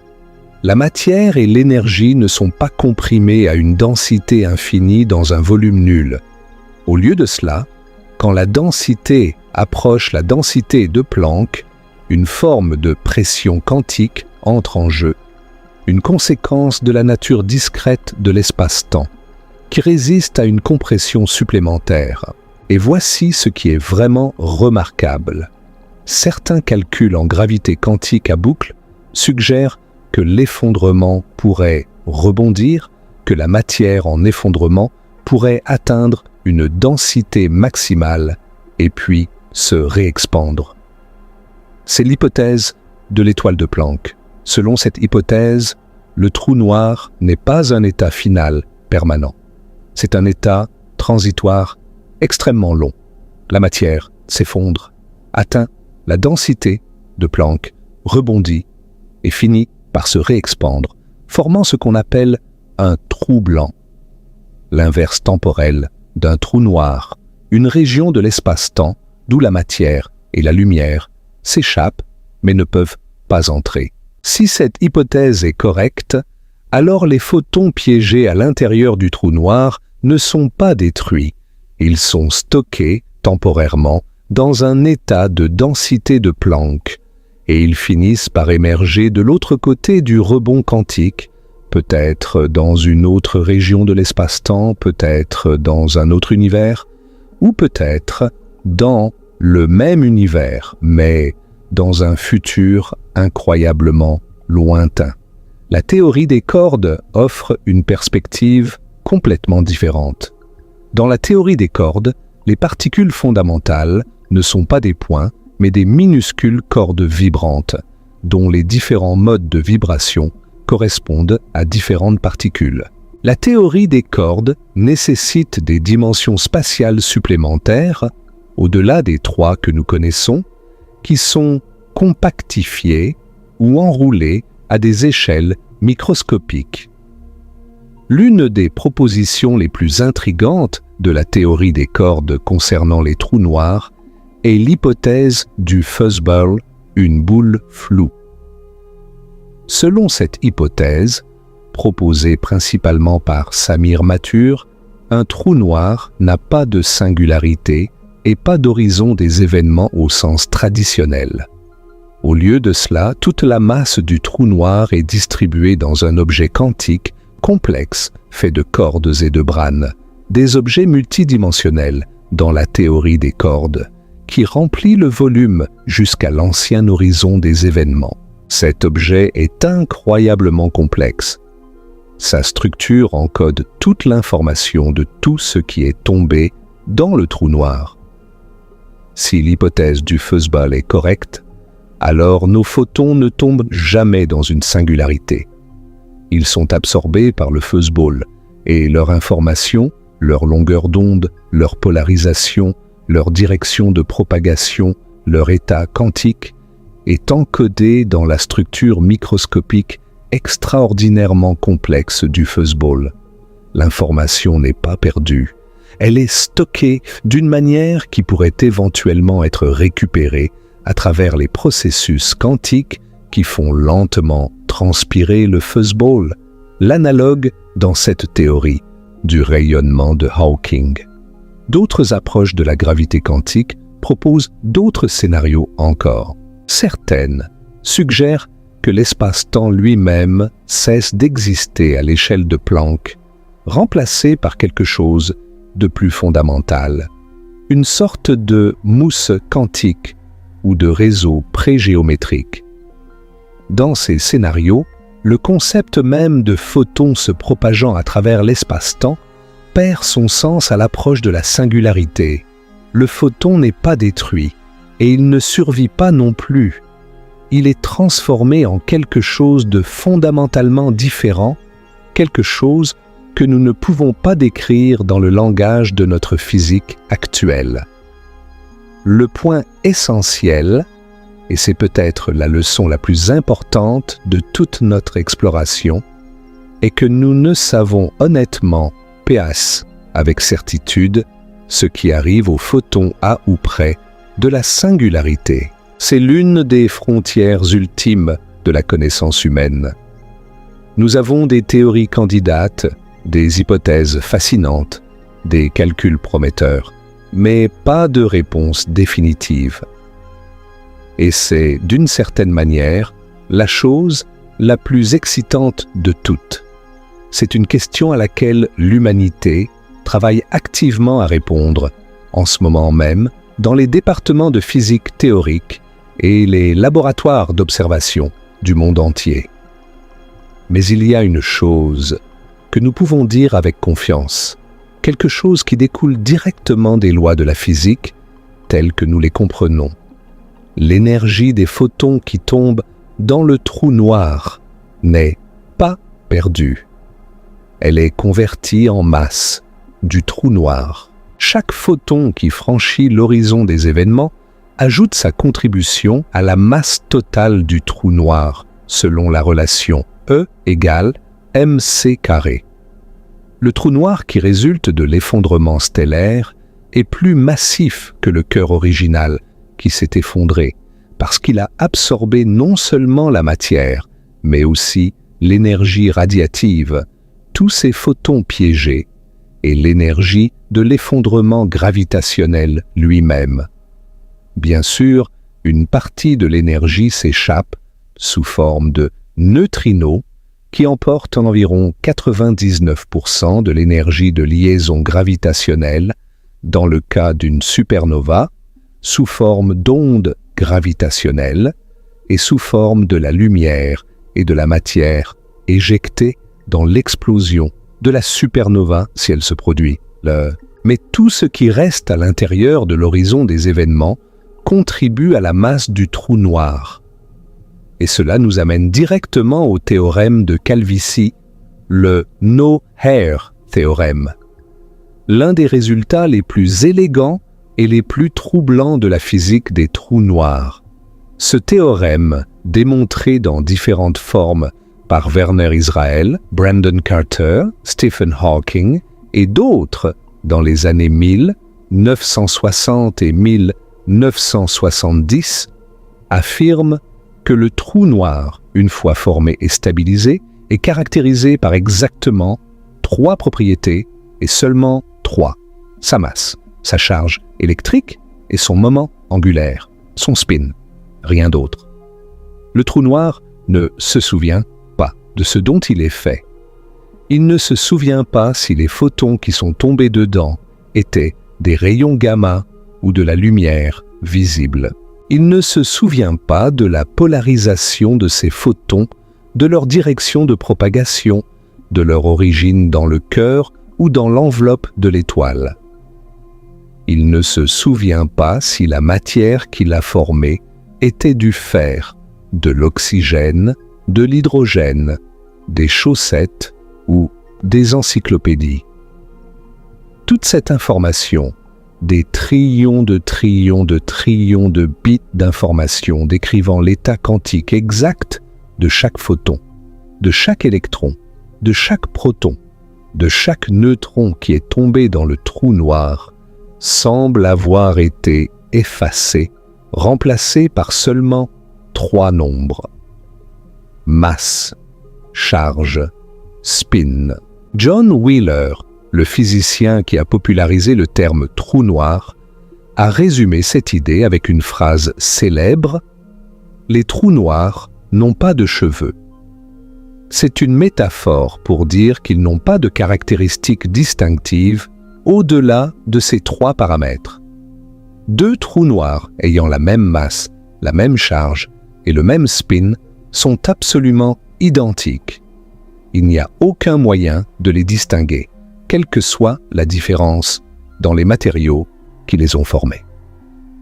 Et c'est là que nous entrons dans ce qui est peut-être la plus grande crise de la physique théorique moderne. Parce que le théorème de calvitie, combiné avec le rayonnement de Hawking, mène à un paradoxe qui a tourmenté les plus grands esprits de la physique pendant des décennies. Un paradoxe dont la résolution pourrait détenir la clé de la prochaine révolution en physique fondamentale. Je parle bien sûr du paradoxe de l'information du trou noir. Et pour comprendre ce paradoxe, nous devons comprendre un principe sacré de la mécanique quantique, le principe d'unitarité. En mécanique quantique, l'évolution d'un système quantique est gouvernée par une opération mathématique appelée opérateur unitaire. L'une des propriétés fondamentales d'un opérateur unitaire est qu'il est réversible, il peut être inversé. Cela signifie en pratique que si vous connaissez l'état complet d'un système quantique à un moment donné, vous pouvez en principe calculer son état à n'importe quel moment dans le passé ou dans le futur. L'information n'est jamais créée et jamais détruite. Elle est simplement transformée. C'est l'un des piliers les plus fondamentaux de la mécanique quantique, vérifié par d'innombrables expériences et considéré comme inviolable par la grande majorité des physiciens. Mais les trous noirs semblent violer ce principe. Voici comment. Nos photons, avec leur longueur d'onde spécifique, leur polarisation, leur direction, leurs états quantiques, tombent dans le trou noir. Toute cette information semble être effacée par le théorème de calvitie. Le trou noir ne se souvient de rien au-delà de 3 nombres. C'est déjà troublant, mais on pourrait argumenter que l'information n'est pas vraiment perdue. Elle est juste cachée à l'intérieur du trou noir, inaccessible aux observateurs extérieurs, mais toujours existante. Le vrai problème arrive avec la découverte de Stephen Hawking en 1974, une découverte qui a envoyé une onde de choc à travers la communauté de la physique théorique et dont les réverbérations se font encore sentir aujourd'hui. Hawking a montré que les trous noirs ne sont pas vraiment noirs. Ils émettent un rayonnement thermique, le rayonnement de Hawking, dû à des effets quantiques près de l'horizon des événements. Le mécanisme simplifié est le suivant. Le vide quantique n'est pas vraiment vide. Il est constamment agité par des fluctuations quantiques, des paires de particules virtuelles qui surgissent spontanément de rien, existent pendant un instant infinitésimal et s'annihilent mutuellement, retournant au néant. C'est une conséquence directe du principe d'incertitude de Heisenberg, qui dit que l'énergie peut temporairement emprunter au vide, à condition que l'emprunt soit remboursé suffisamment vite. Ces fluctuations se produisent partout dans l'univers, tout le temps, et en général, elles n'ont pas d'effet macroscopique observable. Mais près de l'horizon des événements d'un trou noir, quelque chose de remarquable se produit. Quand une paire de particules virtuelles apparaît près de l'horizon des événements, il est possible que l'une des particules se retrouve à l'intérieur de l'horizon, tandis que l'autre se retrouve à l'extérieur. La particule à l'extérieur peut alors s'échapper vers l'infini, devenant une particule réelle, c'est le rayonnement de Hawking. La particule à l'intérieur a effectivement une énergie négative par rapport à l'observateur extérieur, et elle réduit la masse du trou noir. Avec le temps, ce processus fait que le trou noir perd de la masse. Il s'évapore. Hawking a calculé que le spectre de ce rayonnement est exactement thermique. C'est un spectre de corps noir parfait, caractérisé uniquement par une température. Cette température est inversement proportionnelle à la masse du trou noir. Plus le trou noir est massif, plus il est froid. Pour un trou noir de 10 masses solaires, la température de Hawking est d'environ 6 nanokelvin, 6 milliardièmes de degré au-dessus du zéro absolu. C'est incompréhensiblement froid, bien plus froid que le fond diffus cosmologique à 2,7 kelvins. Le rayonnement de Hawking d'un trou noir stellaire est si faible qu'il est actuellement indétectable par tout instrument imaginable. Mais le rayonnement existe théoriquement, et au fil d'immenses durées de temps, il fait lentement mais sûrement perdre de la masse au trou noir. Et c'est là que le paradoxe frappe avec toute sa force. Si le trou noir s'évapore complètement, si au bout d'un temps astronomiquement long, il émet suffisamment de rayonnement de Hawking pour avoir perdu toute sa masse et disparaître complètement, alors que se passe-t-il avec l'information de tout ce qui est tombé dedans? Les photons de notre étoile, avec tous leurs états quantiques, ont été absorbés par le trou noir. L'information de ces photons était soit à l'intérieur du trou noir, soit encodée d'une manière ou d'une autre. Mais le rayonnement de Hawking est thermique. C'est du bruit aléatoire, un spectre de corps noir qui ne contient aucune information au-delà de la température. Si tout ce qui sort du trou noir est ce bruit thermique aléatoire, et si le trou noir disparaît complètement, alors l'information des photons et de tout ce qui est tombé dans le trou noir est permanemment détruite. Elle a été convertie en bruit thermique dénué d'information, et le trou noir qui la contenait a cessé d'exister. L'information n'est nulle part. Elle a été annihilée. Et cela viole le principe d'unitarité de la mécanique quantique. C'est le paradoxe de l'information du trou noir, et c'est l'un des problèmes les plus importants et les plus profonds de toute la physique théorique. Il met en conflit direct deux des théories les plus fondamentales et les plus vérifiées de la physique, la relativité générale, qui prédit l'existence des trous noirs et du rayonnement de Hawking, et la mécanique quantique, dont le principe d'unitarité interdit la destruction de l'information. Au moins l'une de ces deux théories, et peut-être les deux, doit être modifiée ou complétée pour résoudre ce paradoxe.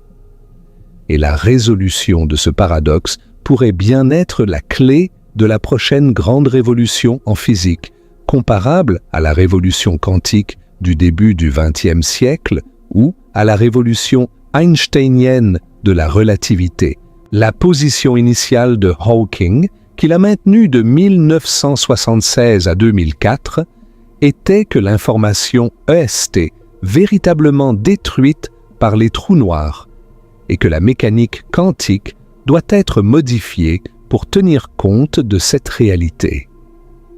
C'était une position audacieuse et controversée. Hawking pariait essentiellement que l'un des principes les plus fondamentaux de la physique quantique était faux, au moins dans le contexte des trous noirs. Cette position l'a conduit à un pari célèbre avec les physiciens Kip Thorne et John Preskill. Hawking et Thorne pariaient que l'information était perdue, tandis que Preskill pariait qu'elle était préservée.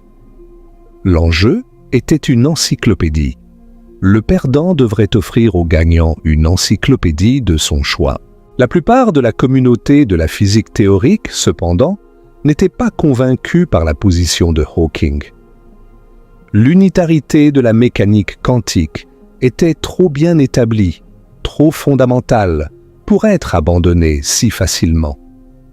Et c'est ainsi que de nombreuses propositions alternatives ont émergé, chacune essayant de résoudre le paradoxe d'une manière qui préserve à la fois la relativité générale et la mécanique quantique. L'une des premières et des plus influentes propositions est la complémentarité du trou noir, développée principalement par Leonard Susskind et Gerard T. Hooft au début des années 1990. L'idée de base est extraordinairement audacieuse. L'information est botte à l'intérieur et à l'extérieur du trou noir en même temps, mais aucun observateur individuel ne peut jamais voir les deux copies simultanément. Pour un observateur qui tombe dans le trou noir, l'information est à l'intérieur. Elle l'accompagne vers la singularité. Pour un observateur qui reste à l'extérieur, l'information est encodée dans le rayonnement de Hawking, sous une forme incroyablement brouillée et complexe. Les deux descriptions sont valides, mais elles sont complémentaires. Elles ne peuvent pas être comparées directement parce qu'aucun observateur ne peut accéder aux deux simultanément. C'est un peu comme le paradoxe du chat de Schrödinger à l'échelle cosmique. La même information existe dans deux états différents, et c'est l'acte d'observation qui détermine lequel vous voyez. Cette proposition est élégante, mais elle repose sur une hypothèse forte. Que l'information dans le rayonnement de Hawking ne peut jamais être comparée directement avec l'information à l'intérieur du trou noir.